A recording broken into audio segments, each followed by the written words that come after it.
পৃথিবীতে ঘটা সবথেকে বড় খারাপ ঘটনা কোনটা জানো? তোমার হিসেবে যেটা তোমার সাথে ঘটেছে বা ঘটছে। আমার হিসেবে বা আমার জীবনে যেটা ঘটেছে বা ঘটছে। এর থেকে বড় কিছু নেই। অনেকে দেখবে বলে যে, "আমার জীবনে যেটা ঘটেছে আপনি বুঝতে পারবেন না। আপনি বুঝতে পারবেন না আমার জীবনে কি ঘটেছে।" একদম ঠিক। আমি তাদেরকে সম্মান করি। একদমই সত্যি কথা এই কথাটা। 100%।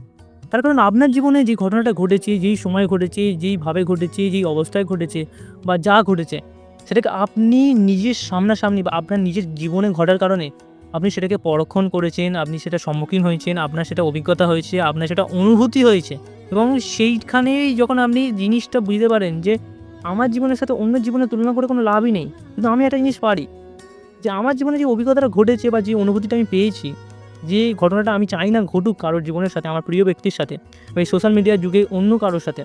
আমি সেই লেসনগুলোকে শেয়ার করি যেন না সে সেই ঘটনার মধ্যে পড়ে। আর যদি সেই অভিজ্ঞতাটা তার হয়ও, সে যেন সেখান থেকে বেরিয়ে আসতে পারে।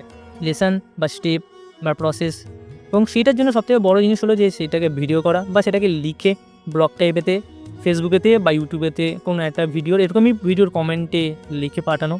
এবং তুমি যদি নিজের জীবনে এমন কিছু ঘটনার সম্মুখীন হয়েছো, যেটা মনে করছো যে অন্য কারোর সাথে না ঘটুক, তা সেটাকে কমেন্ট করতে পারো। হতে পারে কোনো ফাইন্যান্সিয়াল মিস্টেক, হতে পারে কোনো রিলেশনশিপ মিস্টেক, হতে পারে কোনো পার্সোনাল মিস্টেক যেটা তোমার এক্সপেরিয়েন্স হয়েছে, লিখতে পারো। তার কারণ সেটা দেখে অন্য একটা মানুষ সেই ভুলটা থেকে দূরে চলে আসবে বা সেই ভুলটা থেকে বেরিয়ে চলে আসবে। নিজের মতামত কমেন্ট করতে পারো, লাইক করতে পারো।